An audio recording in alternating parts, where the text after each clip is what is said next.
Hello, beautiful people.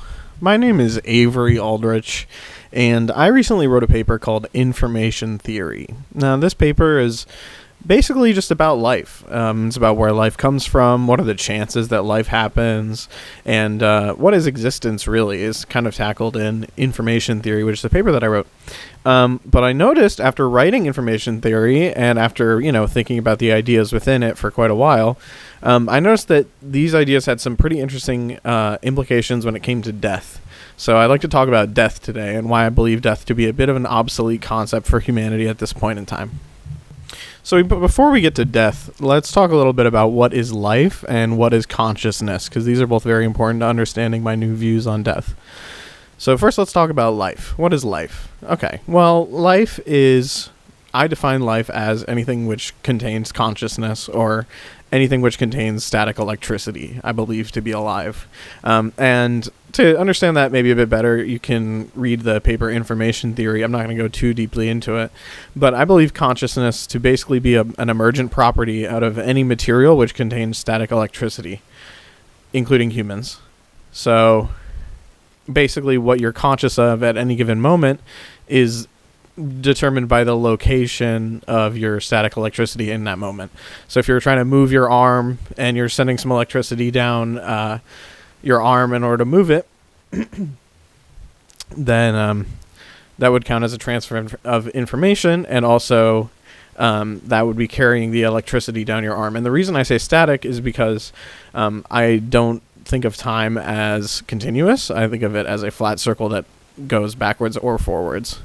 So anyway, so these are my ideas about consciousness. Now let's talk about what happens when you die. Okay, and this kind of sucks, so little trigger warning, we're going to be talking about death here. But what happens when you die is the signals in your brain are no longer able to communicate with the signals in the rest of your body, and what ultimately the final electrical signals will be trapped inside of the pieces of brain that they were originally in when you die. Now, whether your brain is splattered against something or comfortable in a hospital bed depends on your circumstances.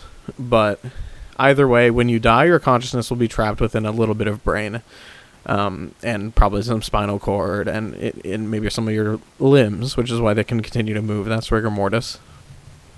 But throughout the dying process, the quote-unquote dying process, everything that you do is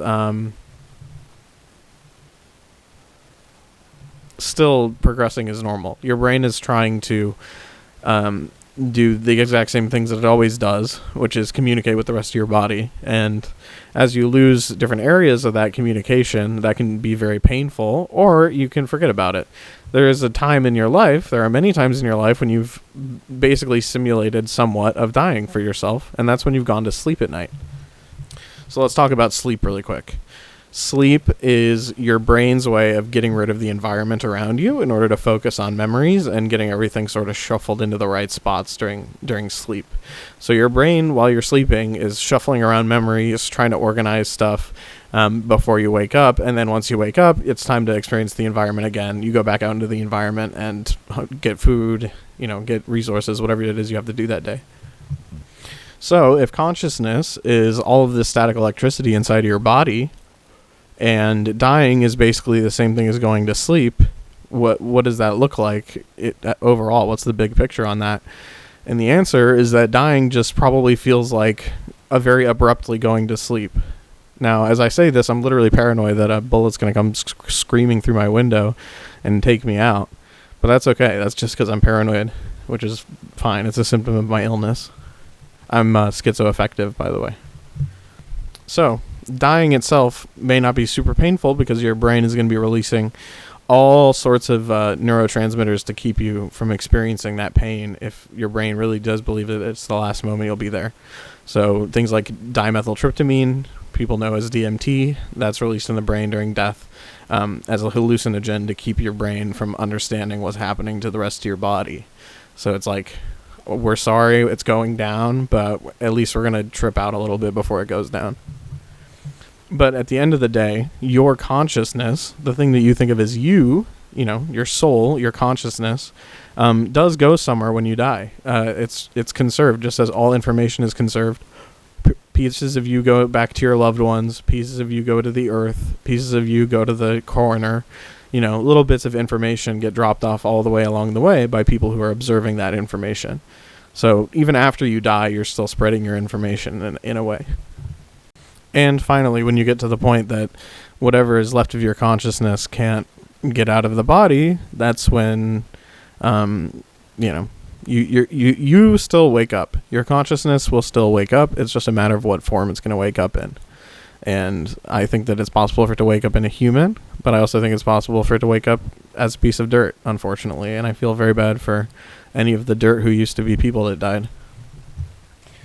But I think that while, yes, our bodies may still decay and become ineffective and need disposal, that doesn't mean that we have to fear dying as much as we historically have, and we don't need to fear the repercussions of death nearly as much as we historically have, because there's simply no scientific reason to believe that reincarnation basically doesn't exist. In fact, I believe that there's a lot of scientific evidence pointing towards reincarnation as what does happen after you die.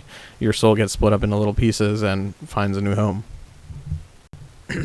Now, I go into this a little more deeply in my papers, which I will, it's one Google Doc, and I'll pin it, I'll put it underneath the video.